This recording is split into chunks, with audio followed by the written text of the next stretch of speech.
but it was the right decision. I learned very early in life that making the hard decisions always Oh, pays they've off. got the In ad typical playing over the Canadian fashion, guy. neighbors took me in and gave me a hand up, made me a part of their family. My community rallied around me, supported me, and always made sure that I was I think okay. that it sounds like an error, In but I May of think that's 21, on their I end. decided to give back to my Tell me if the community. desktop audio is loud enough, because I've changed Since it a then, bit. I've served my community as a councillor, as mayor, and now as their member of parliament. And I've learned a lot about what it means to be a leader. It's about consensus building. Any good? I'd say it could be a little higher. Treating Little The higher? desktop. respect, We're good. working towards a common How's that? goal, and relentlessly focusing on solutions That's that help better. people. Okay. This is what's missing in Ottawa. Because I haven't Oh wait, turned I have down. a huge delay here. Inflation, the cost of Well, living, probably because you're watching it in the housing crisis, Discord war in Ukraine, thing. climate change, and the But list you're goes gonna on have a and on huge and on. delay. We need a leader who can make the hard decisions and show. Because the remember, leadership the required delay's super Yeah, long. yeah. tackle the big Don't watch issues it in we there. face Shh, as a shh, nation. shh. We need I'm a listening leader to who it. will respect all Canadians and all conservatives. I'm listening to it on here. We You, need to bring a common sense I'm so approach back to confused. Ottawa. you can't be talking to me Everyone and then plays by the shush same me. rules, I'm where sorry. governments and politicians are actually held. But I'm trying to listen. A Canada where we respect each other, roll up our sleeves, and we get the job done. That's the right approach. I'm Scott Aitchison, and I'm running for Conservative Party leader. Let's No, get this has to be a work. lot higher, louder. And actually, this should be closer to you because I'm drowning. I'm loud. It'll be right here. Hi, I'm Roman Baber. I came to Canada when I was 15 with my family, and we didn't have a cent to our name. My first mattress was from the recycling bin across the street. My dad sold ice cream on those Dixie Okay, bicycles. let's see how But this it didn't is. really matter All right. because I've always had a job. Did and you I've turn up always them had a bit this more? incredible joy. Yeah, I turned it up as loud as it'll go. Every I can turn it up higher in here, Work, to go to school, to succeed, to join a small but business, I don't want and it then too feel loud like that I this can't hear you. very same community Can that you hear me welcomed still? Yeah. as a new Canadian Okay. 22 years earlier. I always felt that Canada is the best country in the world. I think Because this all is- you need to do to succeed Oh. in Canada are two things. You need to work hard and you need to be nice to people. That's it. And if you just I still think do we're a those bit two too things, then loud. everything will We're be too okay. loud? And I think you we're get too to loud. live We it. can turn the mic down, Let's turn the mic Religious down a bit. values. but we don't want to But drown that's not the ourselves case out anymore. with Yeah, the. but Many it's like Canadians almost agree that they're almost Canadian unhearable. opportunity, and most importantly, Canadian democracy I are can being turn them up eroded. higher in here. And that's why I'm running for leader of the Conservative Party of Canada. I And will then not just, sit like, idly by and hope. watch the erosion of our democracy and our opportunity. I stood up for Canadians against lockdowns, passports, and mandates when it wasn't popular, and I'll continue to do so. And I invite you to support my campaign this is better. until we Better? restore Cool. every Yeah. single right. All right, I'm gonna for set it every public single now. Canadian. Okay. Push back Are you against and I both censorship, the same end volume 21st century discrimination, with the microphone all the and way over return here? the rule of law Let's to just give Parliament no one Hill. to feed And through. sometimes you Yeah. may disagree with me, and that's okay. That's democracy. But you will always know where I stand. At a time when Canadians are losing faith in our party, in our country, and in the I think we need to political bring process it generally, closer to me. you can There we be go. sure that I will All right, always that'll probably say do it. what I believe You ready? and do what I believe is right. Yep. I'm honored by your consideration to vote for me as leader. Do you want to of the mute them Conservative while we Party do of our Canada. introduction? Be incredibly humble Yeah. and grateful All right, I'm going to to lead just our mute them then. All right, ready? Yep. All right. Going public. We'll just give it a second for some viewers to come in. Yeah, no point in introducing ourselves when our audience is brave and negligible. Yeah, that had consequences last time when we introduced ourselves with no one here. But hey, we tried. Yeah, we tried. Now, one concurrent viewer, I think, is just me on the other on my laptop. Yeah. Oh, look, it's Pierre. There he is. That must be like his home office or Is this something. live? Oh, that's so trippy. Okay, I should not be looking at through that because our stream is much delayed from this. Yeah. Look at this. Average view duration is 4 minutes. Aren't we special? You've been in there for 4 minutes. We'll get some more people showing up because I said around 9 or 8 Eastern time. 9 our time. People watching the playback and hearing this part must be confused. If you're watching this in a playback, just like skip forward a bit. I don't know. Skip forward until we're not talking about random crap. They get the sweet behind the scenes. Oh, there we go. Oh, hello, Rocco. I think it's time that we introduce ourselves again. Yes, yes. So, welcome to Debate Part 2, Electric Boogaloo, with your standard hosts, Chris over here and And Lexie over here. Lexie. Now, I'm pointing, but y'all can't see us. the power of no cameras. Mm-hmm. But we are here to cover the second round of conservative leadership debates. This time we might actually include the debate part. So that'll be an upgrade. Yes, we got a bit carried away with talking to chat last time. Not that is a problem, but maybe hopefully. Oh, look at Jean Charest, built to win. Sorry, we've got the debate stream muted while we introduce ourselves. They're just going over campaign videos. Yeah, and touching over candidates, and really, I think anyone watching something like this probably has a decent idea, at least the basic selling pitch of the candidates. So it's not very. Charest gives me serious, like, Doctor from the Back to the Future movies vibes with that hair. Yeah. All right, we got some people in chat. Hello, I love crap. Same, Rocco. Mike Gordon says hello, hello. And Legit Hacksource says, howdy, watching in between first intermission of Penn's Rangers. Got about 10 minutes to chill out. Honestly, that's probably more worth your time than this is. Ooh, the self-deprecation. We're glad to have you here, though, man. I think this one will be a bad one because they got a diehard liberal. Yeah, is that, I presume he's talking about Brown and... Yeah. Chris has every day been giving me an update on how far Brown is falling on his list of preferred candidates. He just keeps shooting himself in the foot, like, every morning. Yeah, I don't like how he's campaigning. I don't really like what his messaging are, and I feel like he's, would be another flop if he won. Oh, flop, I like it. Yeah. I mean, what else do you call O'Toole? He sounded good on a campaign trail, and actually that said I don't think Brown sounds good on a campaign trail, and then you come to the general, and he just flops right on his face. It was his campaign to lose. Memories of O'Toole just get me angry. Like, we don't need to talk about him. He's gone. Yep. If the truckers did one thing, it was they got rid of O'Toole. Alright, I think Lewis is probably going to be the last video here. I think so. Oh, she's got subtitles. Look at that. Peculiar. Better than the rest of them so far. I should probably stop putting the mouse over the screen so it doesn't look terrible. We're learning. Hacksource says, if I had to guess your list, it would be 1 Poilievre, 2 Baber, 3 Lewis, 4 Aitchison, 5 who cares? How close is that? Yeah. You pretty nailed it. Good job. You're getting to know him pretty well. I don't try to hide too hard, but I'm glad it's clear. I feel like that would be most people's list, though. Like, there's not really a reality where Pierre loses. You look at, like, the most recent poll for the race. This is from Ecos, where the leader, the owner of the company, said he wants Pierre to lose and does everything he can to stop him from winning, but he still records Poilievre as having 57% support. So... That's like when the CBC has to admit that something is bad. Rocco says, talking about the moderator, Brown is a joke because he will see where the wind will go and he'll be the worst than Scheer and O'Toole. Oh, the moderator's a Who's liberal the moderator for this one? I've not looked to see who the moderators are. I mean, they obviously do matter in debates, but I generally just don't register them because they're always some random journo. Although the moderator in the last one that was hosted by the CPAC, that was good. He was pretty good. Yeah, no, he was good. Probably because he was some poor nobody. I don't recall him being some journal. Oh, look, they're replaying Browns. I guess I'm having technical difficulties because they're technically supposed to be starting this minute. How dare they? It's not like we would ever do something like that and start late and have technical difficulties. Imagine starting late. What a smooth-brained forehead there. Well, how about we tune into the candidacy videos and while we wait. Why not? All right, let's hear it. Here in the GTA, conservatives must win more seats. It's how we defeat Justin Starting Trudeau. out strong with I've here in the frozen GTA, taxes, conservatives balanced must budgets, win more fought to seats. keep dangerous criminals off our streets, and supported religious freedom.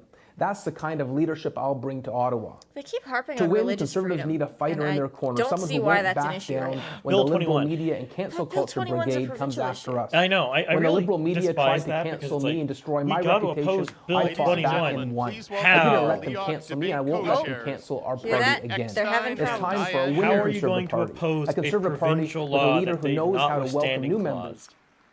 members. Yeah. Rocco says, my list is 1 Poilievre, 2 Lewis, 3 Baber after I hope In God, no one else. The moderator was a CBC Bonsoir, Canada. personal evening, and kiss Canada. ass for Trudeau. And on behalf of the Okay. Conservative Oh, Party God. of Canada, welcome CBC to journal, Edmonton, that's like where the we have worst over kind. 1,000 I can't wait. people in That'd be the like audience tonight. if you're in. Look how scuffed this setup is. They've got a music stand for a podium. Oh, guys, come on. You got to And do to better than that. my granddaughter Emily, who calls me every night to say good I night. guess the Good party, night, Emily. the Conservative Party doesn't have the money to spend Many on of us a podium. second-guess politicians. That's rough. But to get up on stage and debate in front of the entire nation takes courage. And tonight, all our participants deserve our thanks and appreciation. This kind of sounds like the opening of a high school debate.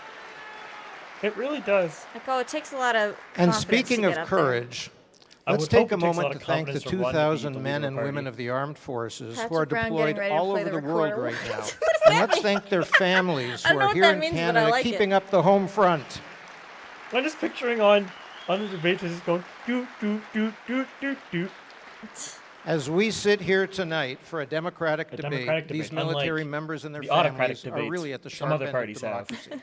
Bravo Zulu to these men Just and picture women, like you have a particularly party those and close there's to like Ukraine. 8 people on stage, but only one of them has a mic. When Rick Why and are I they were doing asked that? Oh, to they have plan music official stands. debates, we Oh surveyed my a gosh, you're right. cross-section of Ah, that went over my Canadians. head. I should know The that. I'm clear a band message kid. was that they wanted tonight Not to anymore. be heavy on CBC, policy. Communist Broadcasting and they wanted Corporation. to know Did you where see? each I don't know if you guys are candidate following stands Chris on each Twitter issue. at Bagel Polling, Our but mission he made tonight a is great to post educate, exactly to about engage, that. and Yes. energize all of you, and I had much encourage you joy to out go of to that our post. website, He gets a lot of www.conservative.ca, satisfaction out of his tweets. You guys should right definitely now follow while him. you're watching, and join our party Yes, I so also that you post can have any a say changes in to our upload future. schedules on that, Many or of if you I'm have doing new engaged content with us like already. this, 'cause I Thank you didn't to all of initially our say this members was who happening submitted questions for tonight. They were until very helpful. yesterday.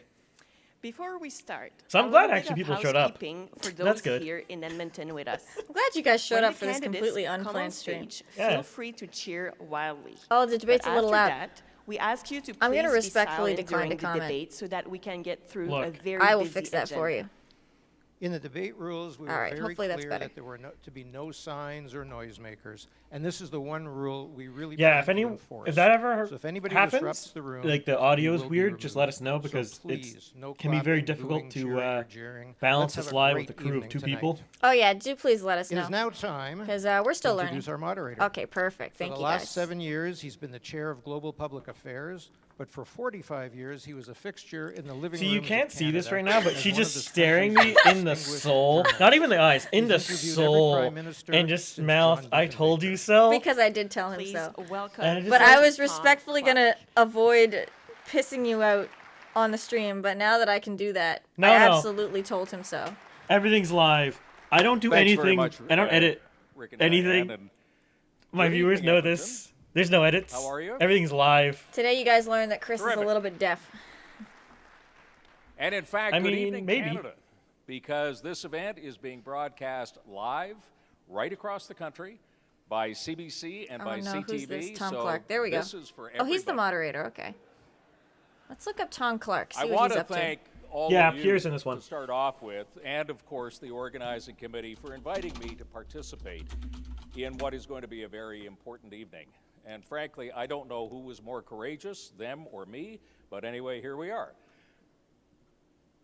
This is going to be a very big night for conservatives, Interesting. obviously. For all of you in the room and conservatives across His the country, career because started you will as have the CTV's opportunity China to bureau chief. Listen, That's to interesting. assess, and ultimately to judge who Is Pierre among in this? these Yeah. 6 candidates is the best one Oh, to they lead the all have party music stands. into the future. I'm sorry, I keep mousing over I would the also stream. I like say how that they this each is have a very 3 big glasses night for of water. Canadians probably everywhere go in through 'em. Canada, So here's my regardless thought, of okay? You have your political water stripe or glass affiliation. strategy coming into the debate. So the Because first one you want to good, reserve to keep yourself healthy, hydrated. The informed, second one and you yes, just passionate yeet at the debate person you don't like is the very most. lifeblood And the last of one a you have to good, finish healthy to like chase it up democracy. after you're done the debate. You just take the one last glass of water just to like cleanse your soul of what that debate was. How appropriate that there's 3 glasses, because that's And therefore, that's a hint to Chris's has a next video real that he's stake putting out. in what happens on this stage tonight. So a couple of quick notes before we begin. I want to back up what Rick and Sometimes. Diane said. As they say in the You theater say the business, funniest things. I'm the please artist, remain I get to seated say for that. the entire performance. Water or vodka? Good No question. clapping, no booing, The vodka might be better. You know the honestly, consequences of what will happen if you do. we But won't see this honestly, for a tonight, while, but let's when just leave the when stage to these 6 people. the I young think that's people the of the right way to world, go. the Gen Zs of the world, become the leaders I'm of gonna be parties, calling I really want to see like a drunk pretty tight debates. game. Well, Like- some guy tonight. says should be 3 pints of beer so we can There get some is going to honesty. be So like, here's the no idea, right? rushiness on time. Every time you answer a question, you take a shot. And also, I'm going to Rocco be says Jean expecting Charest can't hold 3 some glasses of pretty water because he'll be clear going to pee every answers 30 to some minutes. pretty clear Yeah, questions, he's and old. I hope you are expecting Yeah. the same. Yeah, that's Yeah. about all you need to say about that. PF says if they were drunk, they would be more Final quick honest. note. I'm so There down are with this. 5 I would love to distinct see parts it. This would be of great. debate. It's like the steroid And Olympics. as I we want the drunk begin debates. each part, Why not? What could go I wrong? will be Yeah, let's go reminding for the it. Only a coward candidates wasn't show up to the drunk what debate. the rules are, what the Because format is. what can and happen in the drunk timing debate? is, You and say through things them, you don't want to say you'll be publicly. hearing So if you don't the want to same show up to thing. it, you're So scared of you'll saying know things at you the don't want to say beginning of the publicly. So segment in other words, you're a coward. Exactly where Yeah, we're going to go basically. and what we're going to be doing. And it'd be Buckle great. up, You could drink along. It's a drink along debate. That's what you'd Now, want to do, honestly. They please should have welcome the drinking your game candidates overlays. for the leadership Oh, of the here come the Conservative Party candidates. of Canada. I wonder how they're going to stagger them this time. Well, they've got Charest in the middle. Oh, Poilievre is all the way over on the side. Interesting.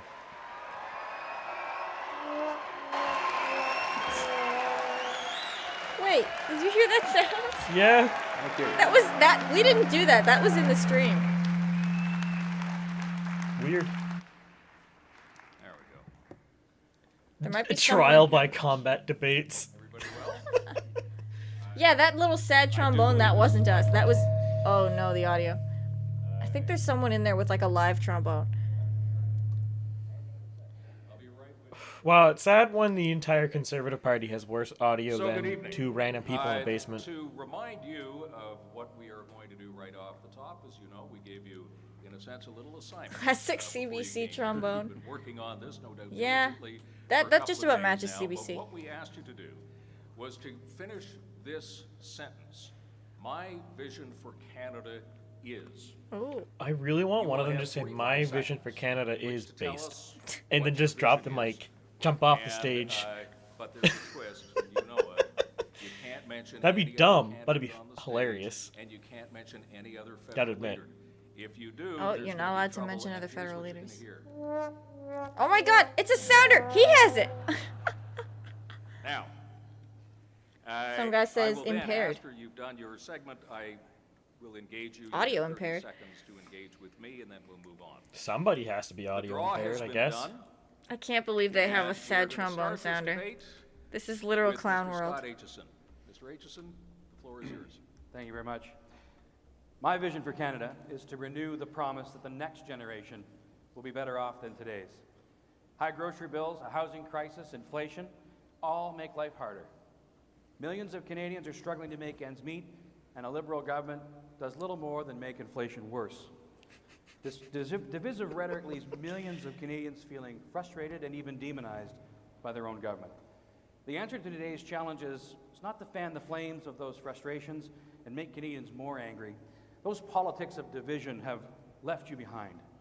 You deserve leaders who care more about your success than our own. I seek to lead the Conservative Party and our team to form a government that delivers more than just photo ops, but real solutions to the challenges we face. Join To answer your question, Thanks. Rocco, I think Rex Murphy would be good in Quick question to you. most You're circumstances, saying you want to take the but right now, politics since he's out of division endorsed out of the Qualia equation. publicly, How he do would you not do be a that? good moderator because he's officially biased. Repeat the question, Yeah. please. How do you And take just the forgive us politics for of not division reading out the of chat right away. We're trying to It's the listen to the divisive debate a rhetoric little we bit need more to this take out time of around. this- I know we out kind of of our steamrolled it discourse. last time. We- Oh, some guy says his when- vision for Canada is and all impaired. parties are guilty of it. I'll give you the most I didn't realize obvious we're talking example, and I'm about gonna use the name of some a- certain another party politicians leader. here. Oh, I'm allowed that's to. good. I like But it. if you look at the way the Prime Minister used vaccine The mandates moderator should be Don and Cherry. actually Oh my gosh, divided yes. Canadians by demonizing Don Cherry would be a great one moderator, group, I think. the rules. that's You wrong. Oh, just we got broke sad them. Moving trombone. on. Okay. I would love Don You know Cherry what? moderator. I feel like if we Roman just Babber. replace this moderator with the your sad vision, trombone Canada. sounds, that'd be pretty good. My name is Roman Babber. My vision for Canada is a return to being a credible democracy, that we don't censor people or speech, that we end 21st century segregation and let people make their own medical decisions, that we restore That's a Canadian good way to put it. kindness and respect diversity of opinion. My vision for Canada is that we unleash our economic opportunity by making us a natural resources superpower. My vision for Canada is that we let Canadians work, love their families, and that government finally We leave us do.